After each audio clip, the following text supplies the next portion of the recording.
اعوذ باللہ من الشیطان اللعین الرجیم بسم اللہ الرحمن الرحیم الحمد للہ رب العالمین بارئ الخلائق اجمعین باعث الانبیاء والمرسلین والصلاة والسلام علی حبیبہ وخیرتہ حافظ سرہ ومبلغ رسالاتہ ابی القاسم محمد وآلہ الطیبین الطاہرین المعصومین المظلومین لا سیما بقیت اللہ فی الارضین روحی و ارواح العالمین لتراب مقدمہ الفداء واللعن الدائم على اعدائهم اجمعین من یومنا ھذا الى قیام یوم الدین اما بعد فقد قال علی علیہ السلام افضل الزہد اخفاء الزہد۔ معزز اور محترم سامعین، آج ہماری گفتگو حکمت نمبر 28 میں ہے، جس میں امیر المومنین حضرت علی بن ابی طالب علیہ السلام فرماتے ہیں بہترین زہد کا مخفی رکھنا ہے۔ اب آئیے دیکھتے ہیں کہ زہد کا معنی کیا ہے، زہد کا مفہوم کیا ہے۔ تو ارباب لغت نے لکھا ہے کہ زہد کا معنی دنیا سے بے رغبتی اور دنیا سے منہ موڑ لینا ہے۔ بہرحال انسان جو دنیا سے بے رغبتی اختیار کرتا ہے اور اپنے منہ کو اس سے موڑ لیتا ہے، اسی کو زہد کہتے ہیں۔ اور علماء اخلاق نے لکھا ہے کہ انسان اپنی ضرورت کے مطابق مال دنیا سے حاصل کرے اور ما بقی سے جو ضرورت نہیں ہے اس سے عملی اور قلبی طور پر منہ کو موڑ لے، اسے زہد کہتے ہیں۔ یہ تعریف ملا نراقی مرحوم نے کی ہے۔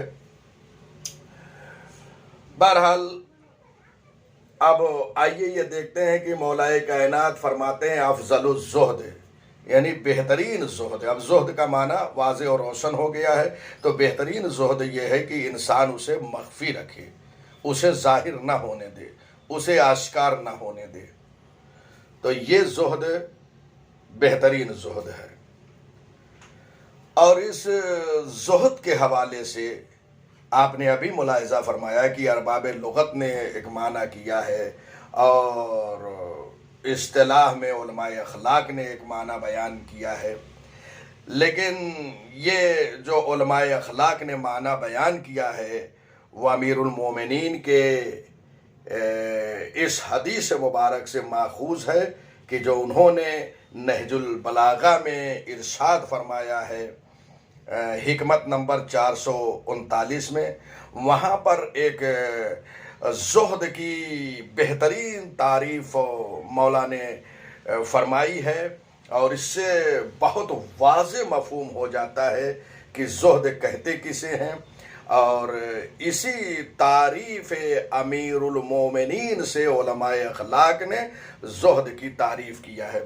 مولا فرماتے ہیں الزہد کلہ بین کلمتین من القرآن قال اللہ سبحانہ لکی لا تاسوا علی ما فاتکم ولا تفرحوا بما آتاکم ومن لم یاس علی الماضی ولم یفرح بالآتی فقد اخذ الزہد بطرفیہ۔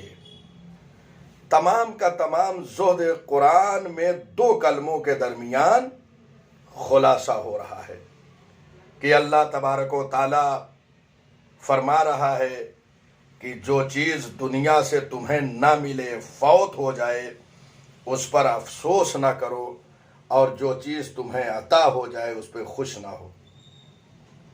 وَمَن لَّمْ يَأْسِ عَلَى الْمَاضِي، جو ماضی پر مایوس نہ ہو، وَلَمْ يَفْرَحْ بِالْآتِي، اور جو کچھ اسے مستقبل میں مل جائے اس پہ اظہار خوشی نہ کرے، تو گویا اس نے زہد کے دونوں طرف کو حاصل کر لیا ہے۔ یعنی وہ مکمل جو ہے زاہد ہے، اور وہ واقعی زاہد ہے، جس نے جو ہے دنیا سے جو کچھ ملا ہے اس پر خوش نہیں ہوا ہے، اور جو چھوٹ گیا ہے، جو فوت ہو گیا ہے، اس پر جو ہے اظہار افسوس نہیں کیا ہے۔ ایسا شخص زاہد ہے۔ تو آپ نے دیکھا یہی ہے کہ دنیا سے انسان بقدر کفاف جو ہے حاصل کرتا ہے۔ اگر دنیا سے کوئی چیز اس سے نہیں ملی ہے تو اس پر اظہار افسوس نہیں کرتا، یہ ہے بے رغبتی۔ اور جو مل جائے اس پر جو ہے بہت اظہار سرور نہیں کرتا۔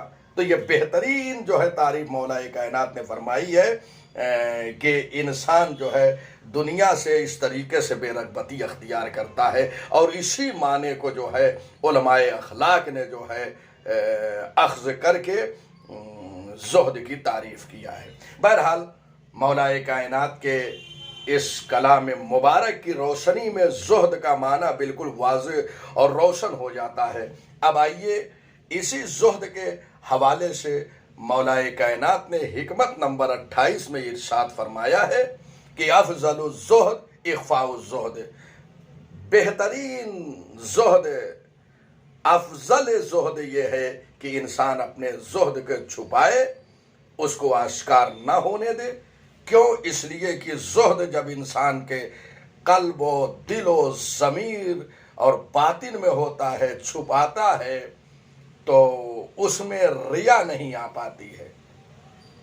جہاں ریا نہیں ہے وہ عمل اللہ کے نزدیک پسندیدہ ہے اور قابل قبول ہے۔ لیکن جب انسان اپنے زہد کو ظاہر کرتا ہے یا ظاہر ہو جاتا ہے اس کا زہد، تو یہاں پر امکان یہ ہے کہ ریا آ جائے، اور جیسے ہی ریا زہد میں داخل ہوئی انسان کا عمل باطل ہو گیا، اللہ کے نزدیک یہ قابل قبول نہیں ہے۔ ممکن ہے ایک انسان کا زہد آشکار ہو، ظاہر ہو، لیکن وہ ریا نہ کرے، تو یہ زہد جو ہے قابل تعریف ہے، لیکن افضل زہد نہیں ہے۔ افضل زہد یہ ہے کہ مخفی رکھے۔ کیوں؟ اس لیے کہ جو آشکار ہو جاتا ہے کسی نہ کسی وقت اس میں ممکن ہے ریا آ جائے، اسی لیے جو مخفی زہد ہے اس کو مولا کائنات نے فرمایا وہ افضل زہد ہے۔ بہرحال آپ نے توجہ فرمائی۔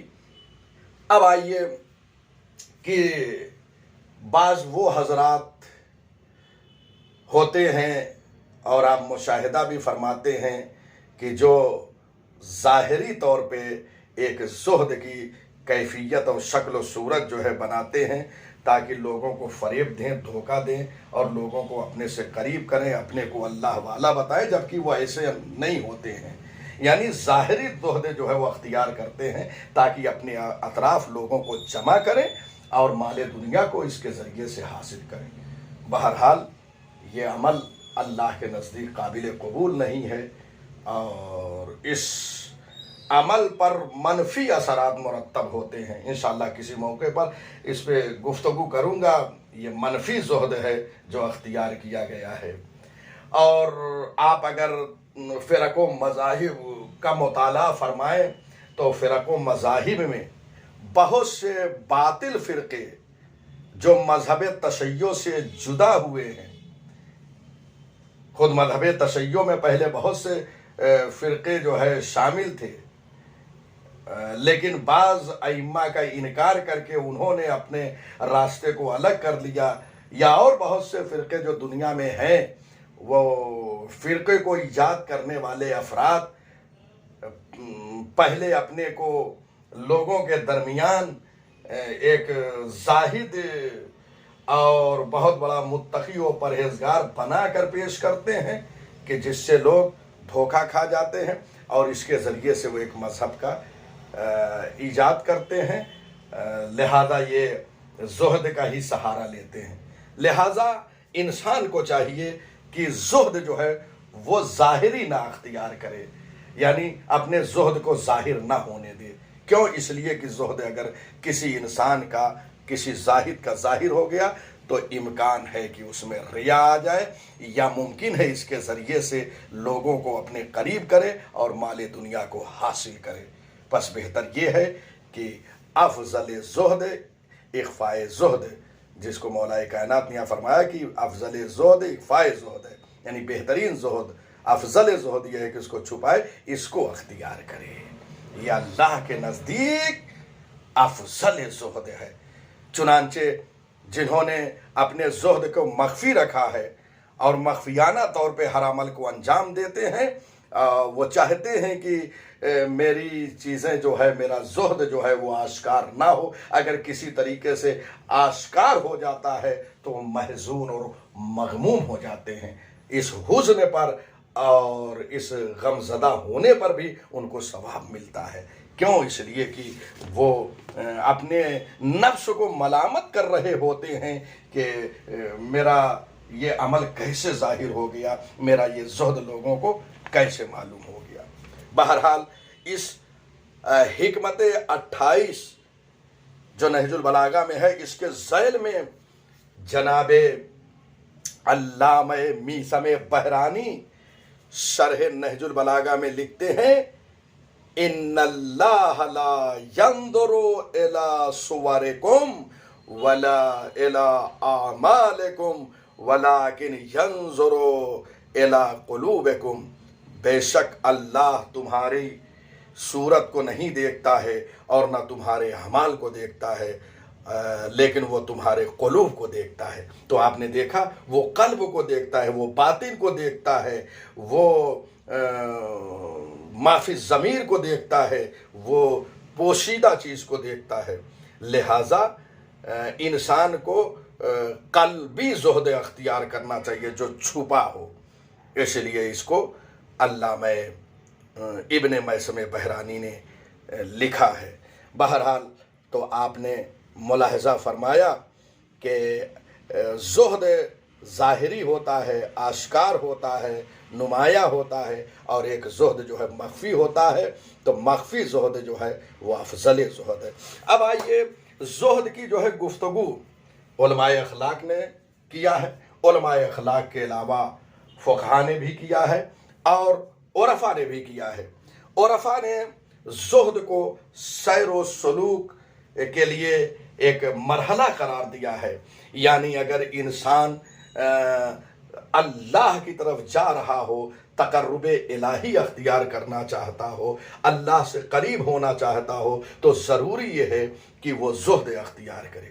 اور زہد میں بھی یاد رکھیے، یہ میں عرض کر رہا ہوں کہ زہد میں جو یہاں پہ مولا کائنات نے ارشاد فرمایا ہے افضل الزہد اخفاء الزہد، یہ زہد بہت تیزی سے انسان کو اللہ تک پہنچاتا ہے۔ یہ بہت زود رس ہے عمل کہ اگر انسان افضل زہد جو ہے اس کی طرف متوجہ رہے، یعنی باطنی زہد، قلبی زہد کی طرف متوجہ رہے اور اس کو چھپائے، اس کے ذریعے سے اللہ تک پہنچے، تو انسان بہت تیزی سے اللہ تک پہنچتا ہے، اس کا تقرب حاصل کرتا ہے، اس سے قریب ہوتا ہے۔ تو بہرحال عرفا نے سیر و سلوک کا ایک مرحلہ زہد کو قرار دیا ہے، اور یاد رہے کہ یہ زہد وہ عمل ہے کہ جس کے ذریعے سے انسان تمام نیکیوں تک پہنچ جاتا ہے۔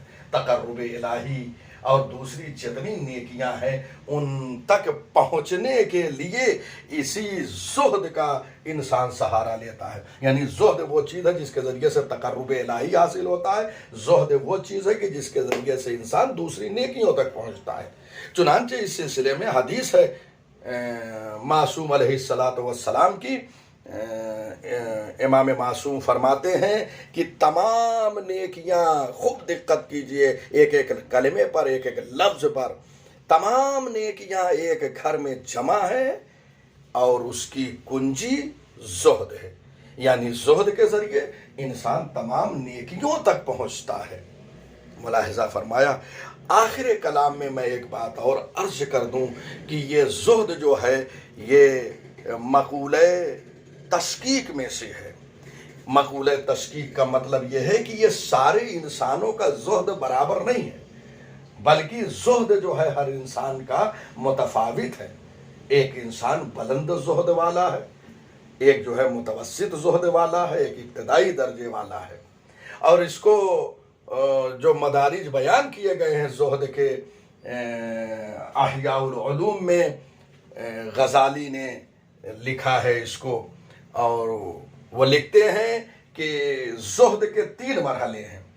ایک مرحلہ ابتدائی ہے، دوسرا درمیانی مرحلہ ہے، اور تیسرا جو ہے وہ انتہائی مرحلہ ہے۔ ابتدائی مرحلہ یہ ہے کہ انسان زاہد دنیا کی طرف راغب تو ہوتا ہے، لیکن یہ جو دنیا کی طرف راغب ہوا ہے وہ جہاد نفس کے ذریعے سے اس رغبت کو مات دے دیتا ہے، اور اپنے نفس کو جو ہے وہ دنیا سے موڑ لیتا ہے، اور دنیا کو جو ہے ترک کر دیتا ہے، بقدر کفاف حاصل کرتا ہے۔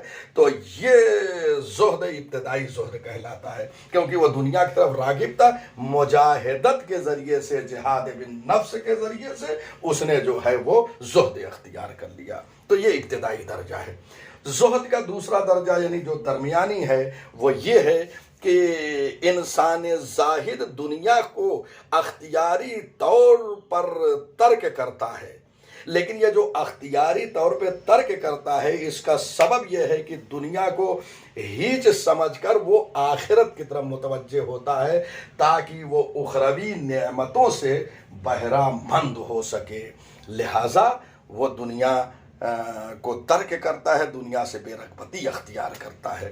یہ دوسرا درجہ ہے، یعنی درمیانی درجہ ہے۔ اور انتہائی درجے کا زہد یہ ہے کہ انسان دنیا کو ترک کرتا ہے، دنیا سے بے رغبتی اختیار کرتا ہے، دنیا سے بقدر کفاف حاصل کرتا ہے، باقی سے منہ موڑتا ہے، اور وہ اس لیے نہیں، یہ اختیاری طور پہ وہ اس عمل کو انجام دیتا ہے کہ دنیا سے بے رغبتی اختیار کرتا ہے، لیکن سبب یہ نہیں ہے کہ وہ جو ہے نعمت اخروی جو ہے اس کے عوض میں ملے جو ترک کرا، نہیں، بلکہ وہ زہد کو اس لیے اختیار کر رہا ہے کہ میں زاہد رہوں، میں اللہ کے لیے زہد اختیار کر رہا ہوں۔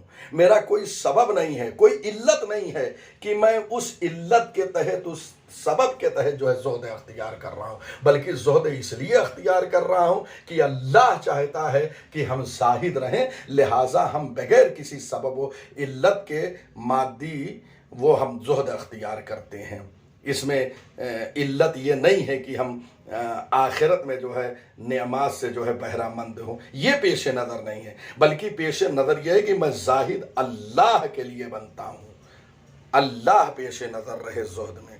تو یہ آخری درجے کا آپ کے زہد کہلاتا ہے۔ بہرحال یہ باتیں آپ کے گوش گزار کی تو مولا کائنات نے اس حکمت میں افضل الزہد اخفاء الزہد فرمایا ہے، یعنی بہترین زہد یہ ہے کہ انسان اسے مخفی رکھے اور انسان زاہد حقیقی بنے، اس کے ذریعے سے دوسرے نیکیوں تک پہنچے۔